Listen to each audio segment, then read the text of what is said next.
Welcome back to the Donkey Vote podcast with Francis. Tobias. And George. These interviews will be focusing on the past careers of politicians before they entered parliament. With a strong intention to our audience that anything is achievable no matter what you studied in university or college. If you like this sort of content, please make sure you like, subscribe, comment, and share with your friends. Also, we are on YouTube and Spotify, so make sure you follow us on those platforms. Make sure to follow us on Instagram as well to keep updated with the latest episodes and reels that we release. Enjoy the interview. Today we are joined by another member from the ACT, Luara Nuttall. Correct me if I'm wrong there, Laura. No, that's correct. Yes, and representing our Brenda Bella as well, I believe. I think last week Yes. actually we interviewed another member from Brenda Bella, Nicole Lauder from the Liberal Party. Oh my So gosh, you got Nicole. She's fun. She's a riot. yeah, she actually is. Yeah, And she's retiring as well. So she actually told us that she didn't think many other ACT members would be coming on just because of the election being so close by. But thank you again for coming on and sparing an hour with us. Oh, look, my pleasure, especially when it comes to young people politically engaged. Look, any opportunity to download the things that are in my brain to as many people as possible. Yes. So Laura, could you give us a little brief description of yourself and a little bit about probably Brenda Bella as well, just for our audience who may not know an entire lot about yourself and the electorate you represent? Yeah, beautiful. I'm Laura. I'm 24 and I'm joining today from Ngunnawal country. There are traditional owners down in Canberra and they've been looking after the land for thousands and thousands and thousands of years. So I'd like to acknowledge that we're meeting on, well, at least I'm joining here from their land today. Mm.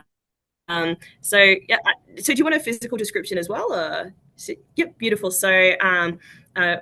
Yep, I'm Laura. I'm a sort of 24-year-old with a sort of mousy brown hair, a green scarf, and a very cozy black cardigan. I am currently the youngest member in the ACT Legislative Assembly, having been elected on count back in November. I'm a member of Brindabella, so right down, we call it the Deep South, and a lot of Southsiders down in Tuggeranong have a very sort of parochial streak, myself included. We reckon the South is consistently overlooked, underfunded. It didn't even make it to the Canberra Monopoly Board, which is a huge crime. But we are small, but we are mighty. So that's a bit about me. And that's quite interesting as well. Sorry, was there another? Yeah. A bit about, I mean, you did cover most of the questions. There's a bit about Brenda Bella and a bit about yourself, really, like maybe like your past experiences as well. Yeah, absolutely. So, past experiences. So, no, I actually graduated from uni about a year and 3 months ago. So I'm still fresh out of it. I went to uni down at ANU. I've previously been a political staffer, in fact, at the ACT Legislative Assembly, working for the Greens team before. And I had a brief stint in libraries and ran a lot of the programs there, which was a lot of fun. It went from babysitting to babysitting. So it's been a fun gig. Yeah, no, it's good. Yeah. And actually, if I could give one more fun fact about Brindabella, which is fun and a little bit sad, it is the only place in Canberra where the population is not growing at all. We keep sort of the electorate proper keeps expanding north because the population is growing everywhere else. So we're slowly sort of shifting up. Mm. I would like to see the population grow down in Brindabella. I think that we've probably got to put a little bit more love down south to make that happen. Mm. Is that just because of the fact that, because I know there's a lot of like the seat, like it's a lot more rural down in Brenda Bell, and there's also a lot of mountainous sort of areas. So it's quite hard to, build new housing estates. And I know, especially in the north and in the west of Canberra, there's massive housing estates. I think I remember reading about a new housing estate they're building somewhere in the west of the ACT, and it was going to be so big that it was actually going to cross over into New South Wales itself. So there was going to be half of the estate in the ACT, the other half in New South Wales. Oh, is this Jen and That might be Jen and Derry, yeah. Yeah. But There's a few like that. Yes, so Tuggeranong, I mean, it used to be Nappy Valley, right? Like it used to be the sort of the place where it was growing fastest. But since then, other parts of Canberra have built. And Tuggeranong, it's the furthest electorate from the centre of Canberra as the crow flies. It's the furthest from the Assembly. And so if you can think of things like even just your public transport, a lot of it often, it's the demographic kind of changes because it's people that end up needing to buy cars because there are sort of less public transport options available to them. It's still fairly big blocks and not as much density. And often, at least in my mind, that seems to come sometimes with a lack of appropriate services because people are so spread out that it becomes harder to service the areas. So, yeah. Yeah, It's a I fascinating completely place to understand. be. Yeah, it's still probably one of the best places in Canberra. Probably from your unbiased Agreed. opinion there, Laura. 100%. No, no, no. It's not. Yeah, it's unbiased. It's not my unbiased opinion. It is true fact. I mean, I haven't had the chance to ever go down to Brindabella. I mean, I've been to Canberra itself, but of course, just Parliament House and that sort of thing. So maybe next time, come down, check out the place. Maybe after the election, after your busy time, the next couple of weeks is finished. Absolutely. Oh, you guys would absolutely be welcome down. I would invite you to check out Lake Tuggeranong, but unfortunately, it's closed right now due to yeah, not great water quality. But that's okay. Yeah. It's a beautiful place and it's actually Mm. picturesque. And we have the biggest sort of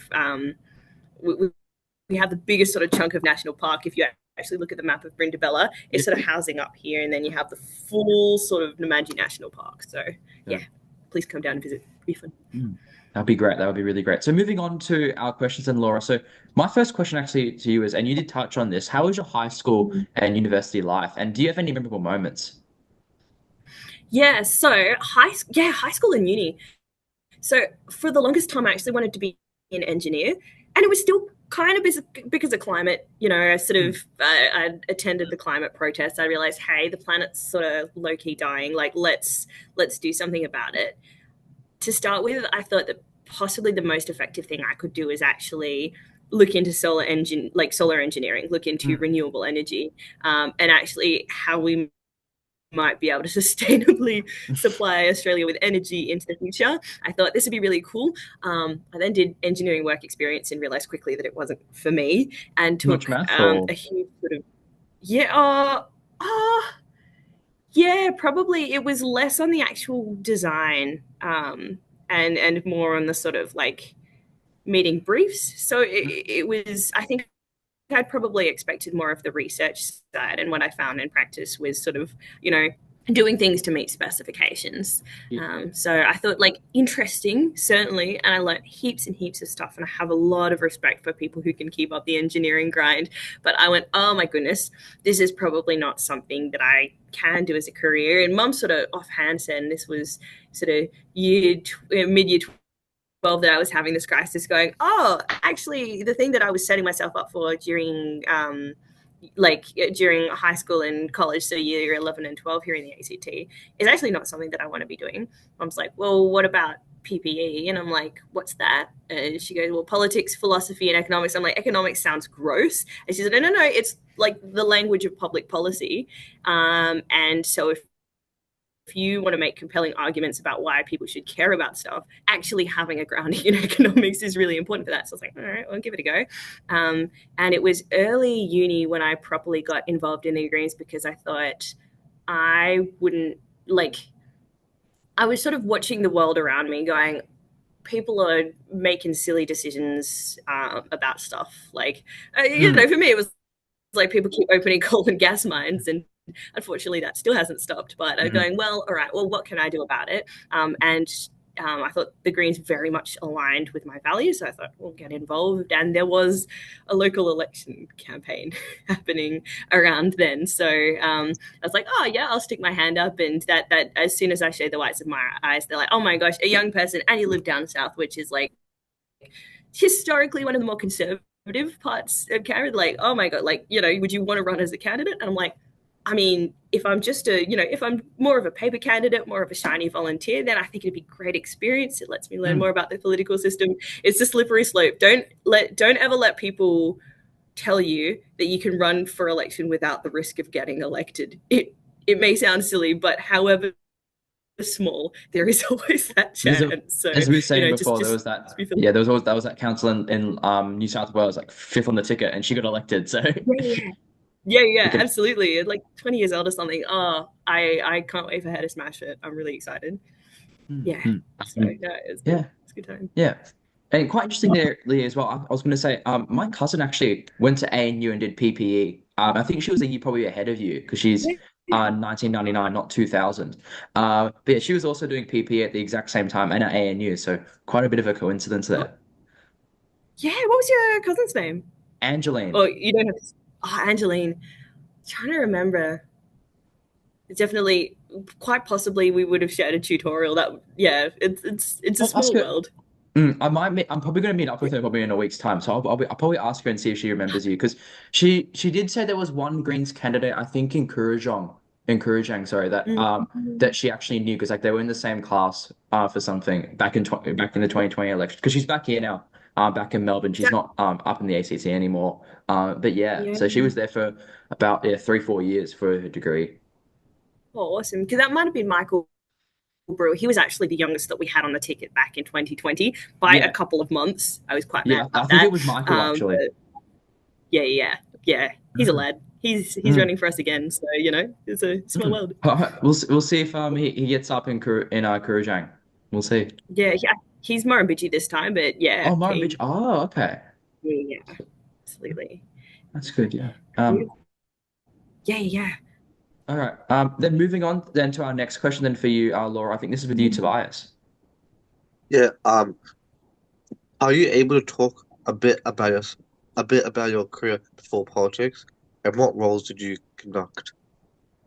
Yeah, absolutely. And so I, my first sort of, I mean, I'd done like before and after school care and private tutoring for a number of Mm. years just to sort of make ends meet. I was really privileged to be able to live at home, but after the campaign, actually, I ended up I quite enjoyed it, and I ended up getting a job in the assembly, working as a staffer.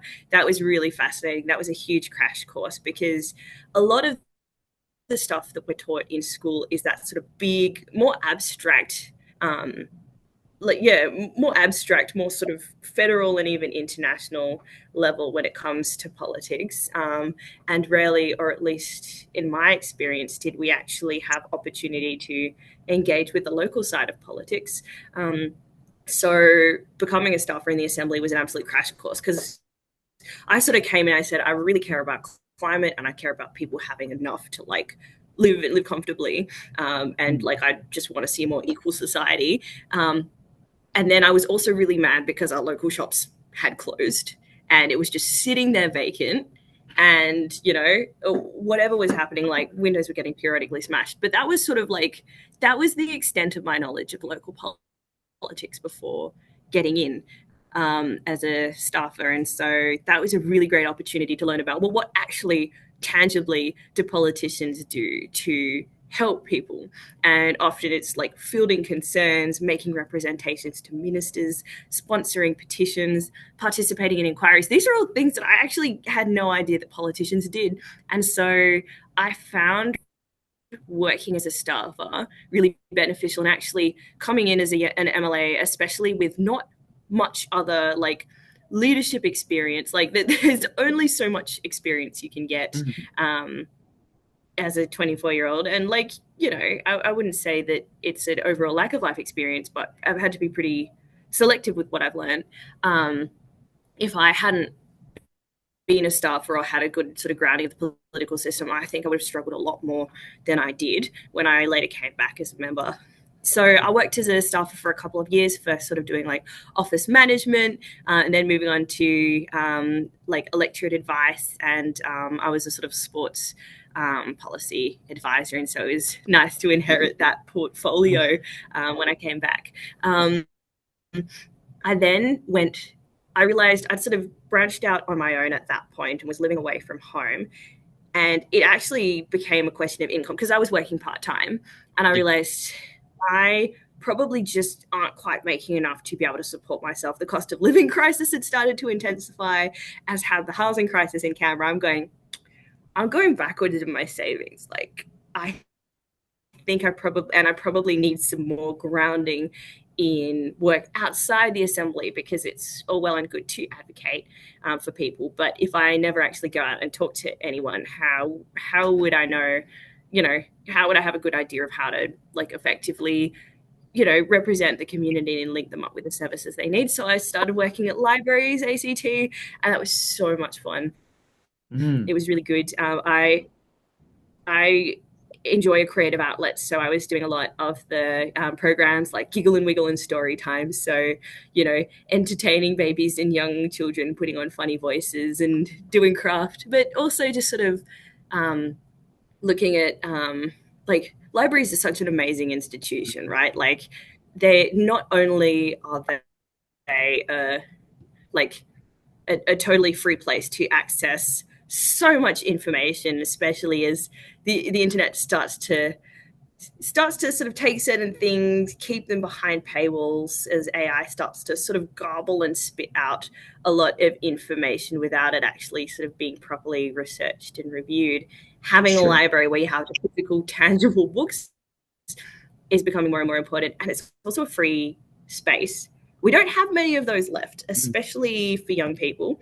If you think of the places that you would go to have fun that wouldn't cost you any money, like the malls out, the cinemas out, even Macca's with the free Wi-Fi, like you'd probably just have to sit outside.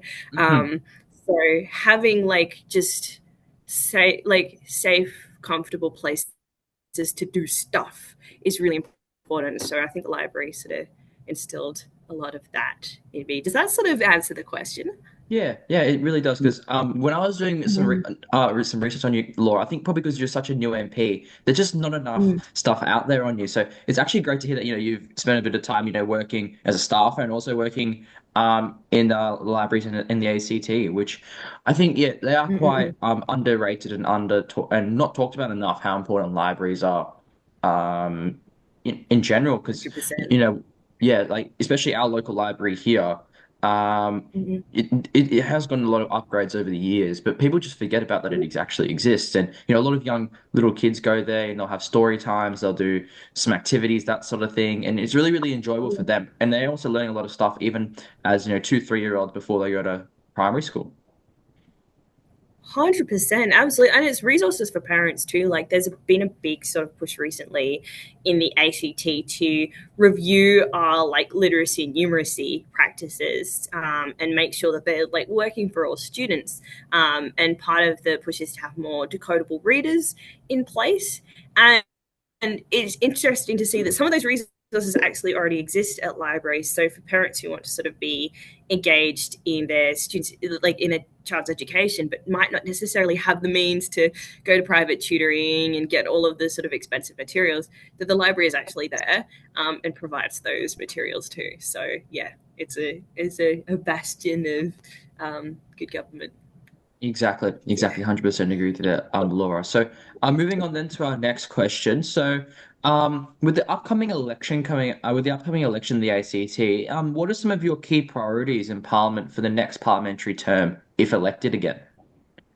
How blue sky are we talking? Because there's things that like I would love to tackle that are really like big issues. For example, teacher shortage, and we'd be seeing it all across Australia. And you mentioned that you've sort of talked about areas like education on the podcast previously, and it's I'm keen. I might go and have a poke around later and see what you guys came up with, because we're always looking for creative solutions. Because right now there's not enough teachers to support students, so the teachers that are currently in are just burning out. There's quite a huge workload imposed on them, and there's also there's also a fairly sort of like sticky high rate of occupational violence. And so the combination of those means it sort of intensifies the system, right? Like, teachers will hold out as long as they can, but ultimately, we're seeing that the ACT system is struggling to retain teachers.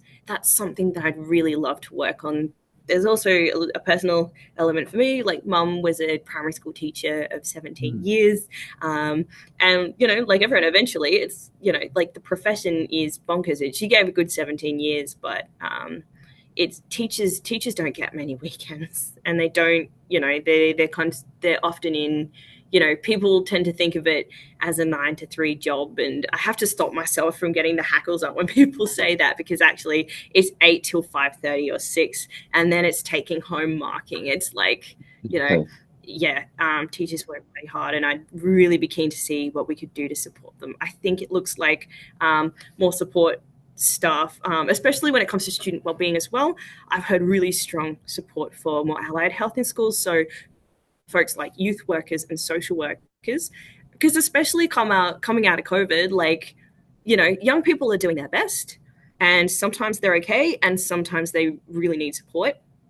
Teachers have so much on their plate. Often teachers will try and provide that support because there's a young person in front of them that needs immediate help. But it, like, we just don't have enough people to get around to everyone. So having more allied health support in school, more people who would, who understand where kids are coming from, understand the circumstances, can say, hey, like, if you're struggling with your mental health, like, let's talk it out now. And then if we need a more sort of like permanent support, like, here are the services that I can, provide you a warm referral for. I can sort of, introduce you to like a counselor or someone that might be able to help. So that would be a huge priority for me if I was lucky enough to have the education portfolio again. I'd also really, really like us to focus on youth engagement. Unsurprisingly, it's one of the reasons I was so excited to do today, because oftentimes I feel like young people really care about politics, but they don't feel like they can reach out to their MPs. I think that's a problem. Like, the majority of emails that we get will be from more consistently older folks, more consistently like homeowners. It's there seems to be like, There's a big disconnect there. speaking. Oh, yeah, absolutely. There's a huge disconnect between like young people and reaching out to politicians, because I think it's probably because of the fact that they think politicians are so far fetched from where they are in their situation, that sort of thing. Like, they just don't see them probably as relatable, so they just don't even bother reaching out, which is quite sad. Absolutely. Like, I had to I had to help my sort of boyfriend was looking to send like an Australian flag to a friend overseas because she's teaching English over in Japan. And I was like, oh, you realize that your federal MPs just can give you flags? And he's like, what? I'm like, yeah. And he's like, okay, I should email them. How should I do the email? And I had to sit back because we get so many like, fix this, 3 exclamation marks sent from my iPad, like, burner email. Like, so there are, like, there are definitely demographics that will access us better. And I had a young person agonizing over, like, is it appropriate to call them dear, like, dear Mr. Smith, like, or do I start with dear David? It's like, my gosh, like, politicians are grateful when they receive emails, especially from younger people. And that's like, I'm always so excited when I get an email from a young person in my inbox. You know what? The majority of them are extremely polite, like really well phrased, really well thought out. It almost like so much care has actually gone into them. I think you can, like, if you care about something, you don't have to be that formal. Like, people appreciate it and it makes a nice impression, but you really can just reach out and say, hey, I'm one of your constituents. I'm interested to, like, this is a problem for me. I'm interested to hear what you might be able to do about it, or I think you should do this about it. Like, what do you think? There's really, like, when someone comes to us, we often we want to sort of like understand where they're at. And we're always happy to have the conversation. So young people, if you're listening, please take this as a sign to reach out to your MP, even if it's a tiny thing, even if it's like, oh, our street sign has been knocked over for like 8 years. Like, can you do something about it? Because chances are, like, a lot of members of parliament, because of how time limited we are, we can't help but work by exception reporting. So it's essentially the squeaky wheel gets the grease. Like, people reach out and they're like, hey, this is a problem, and go, oh, someone's identified a problem. we'll follow it up. There's a quick solution. We try and do proactive work, but if so, oftentimes, like if no one identifies a certain, like, yeah, again, like a damaged street sign to us, and we never drive past it, like, it's hard to work out how that would get solved. So Exactly. engaging young people, and I'd love to look more into third spaces for young people, like space, like the free spaces that we're talking about before. Like, are they, do we have enough free spaces? I'm thinking no. Like, if you're lucky enough to have a home to yourself, you could sort of run a Dungeons and Dragons group. But like, if you didn't, if you were housing insecure, or if you're in a uni res, like, what do you do? Like, there's sort of limited spaces to do stuff. I also, it's going to sound so goofy, but I went to one of our local unis has an esports lounge. I think we need more of those, to be honest. Like, the Should opportunity agree to with you actually there. go out. Yeah, it would be amazing just to have like like high quality equipment, and make gaming more of a social thing, because like it is becoming a more social space. Like, you hop on a Discord call and to quote the ever wise Senator Payman, catch a dub with the bros on Ford. Like, but I think there's more we could be doing to facilitate that, and really, like, creating more spaces that young people actually want to access. So yeah, Yeah. those would be two of the priorities, but like so many, like, I was lucky. I think I've had 8 portfolios this term. So little, like, next steps on each of those. Yeah. Exactly. We're up to our next question for you, Laura, and I think that is with you, Tobias. Yeah. Wait. I'm on the wrong one. Okay. Should be this one, yeah. Um, you're the youngest MP in the ACT Parliament at 24. Do you think more young people should run for Parliament? And how how has the experience been as a young MP? Yeah, it's a really good question. So I'm going to start by saying absolutely. We need more young people to run, and we need more young people, not just in the Greens, though I definitely wouldn't say no to it, but across the political spectrum. Because what's often happened, I feel, is that I get in, I have strong opinions, and I'm a young person. Young people have different strong opinions. Like, even when I'm chatting with my friends, like, I'll be like, I think this, and they're like, oh, but what about this? And I'm like, you make a good point. I Hmm. disagree. But right now, there's a risk that I'm treated as the monolith for young people. And, I take a very green sort of perspective to things. I go, well, there's a housing crisis and people should have homes. There's a climate crisis and people should have a safe climate. Like, let's just fight as hard as we can on those. There are other young people whose priorities are different. They might say, like, I mean, even like chatting to one of my friends who was like, oh, I'm worried about the ACT's fiscal position because at the end of the day, debt is inherited. Um, and my response would be like, but we've got to tackle like social inequality, otherwise poverty is inherited. But it's having people in the chamber who are able to have that conversation. I would love more young people in so we could have more of a balanced conversation about young people's priorities, because I am doing what I can to understand. But my experience is that they're only the experience of one young person, and I think it would be Exactly. so much more valuable to have a more diverse opinion of young people, because, like, yeah, no two people are the same, but like, yeah, I think it's that risk of being treated as a monolith. In terms of my experience as a young MP, I have found it really interesting. I found Hmm. it's been really positive. I'm lucky. My party room is fantastic and supportive. Um, I think I've also gotten a lot of grace from the electorate in a lot of ways, because, well, there's the side of, oh, you're young so you lack life experience, and good on you for putting your hand in the ring, and like, there's that energy. But there's also the flip side of that, which is that people have reasonable expectations of me. Often I'll say, understand that you're young. So if I sort of pop into a policy meeting and I say, thank you so much for your time, I'm fairly new to this. Like, do you mind if we, do you mind if I ask for an explanation? Like, people give it. So there is a certain sort of grace that's provided to me by virtue of being new to the gig. I'd hope that that would be provided to everyone who's new to the gig. And I think there's that. Probably not, Um, sadly. yeah, well, yeah, and I think there should be. I think there should be a grace period for all MLAs because you have to learn so quickly. And I feel like 9 months into the job, I'm still very much growing. I think I'm a much better member than I was 9 months ago. But I think it's sort of having that grace period to go. People might have great ideas. They're not going to fix all the world's problems at once. So let's give them the best foundation possible.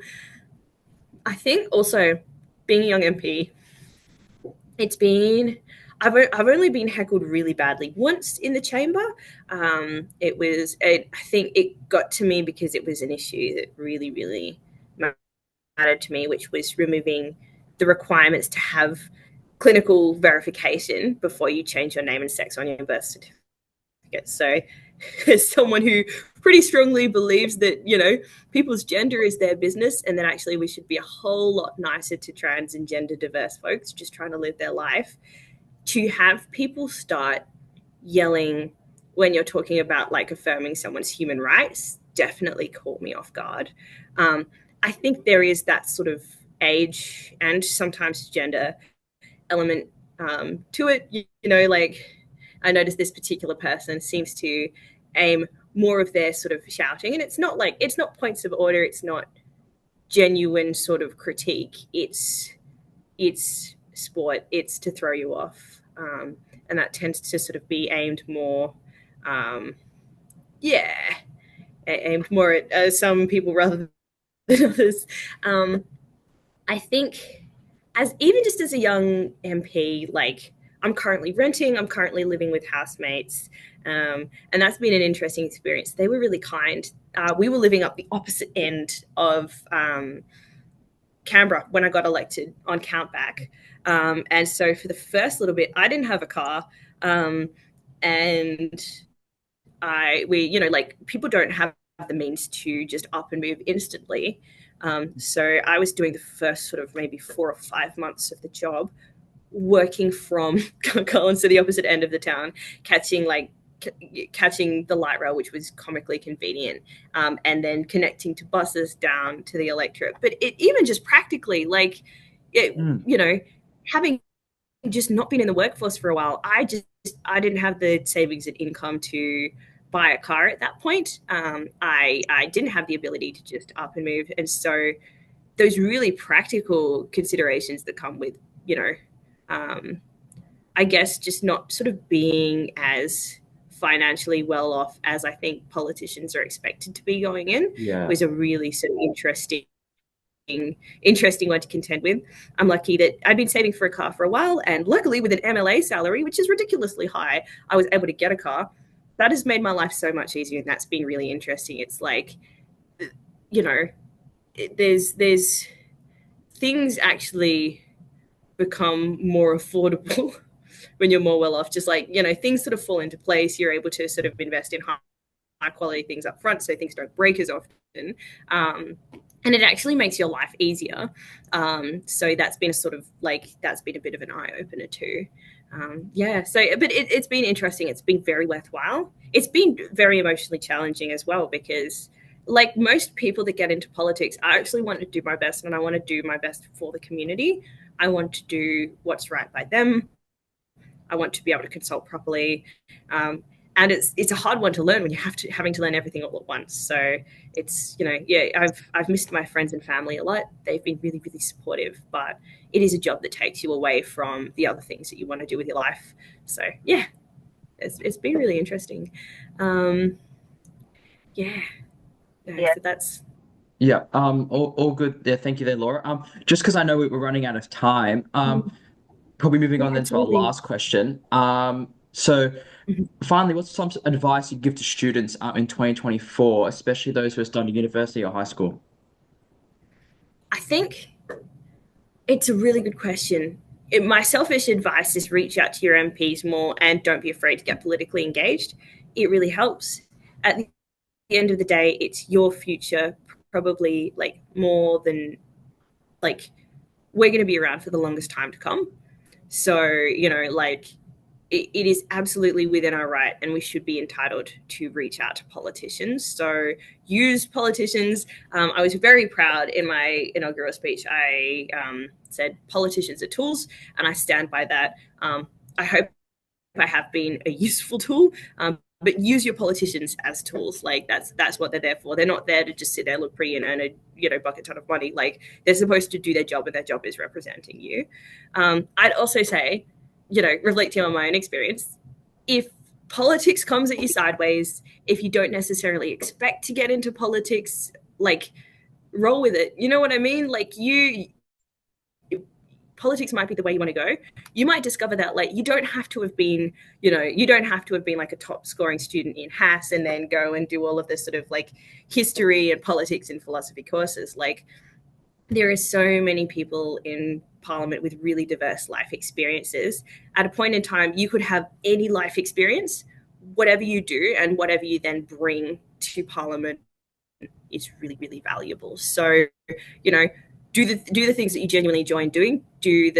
Focus on the things that fulfill you, and anything will be applicable to politics, and you'll be able to make a difference somewhere. So you've absolutely got this, and take some time to enjoy yourself too. Like you're at a point in time where you have so many options. There are so many fun things you could be doing. You might do something for a little bit, decide that you don't like it, do something else.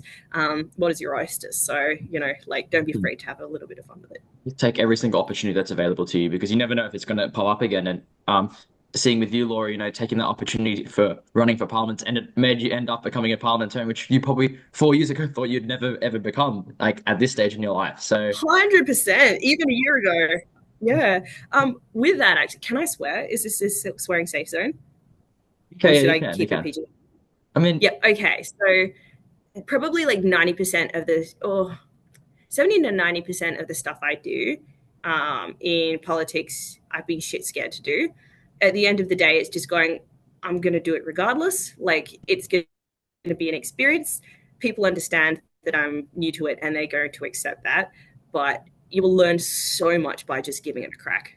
And you might exactly, surprise yourself. So, yeah, don't be exactly, afraid to be exactly. shit scared and do the thing anyway. Yeah, just do whatever you can. And I guess, even pushing a boundary sometimes can give you great opportunities, and that growth mindset is so important. So yeah, 100% agree with you there, Laura. So uh, Absolutely. yeah.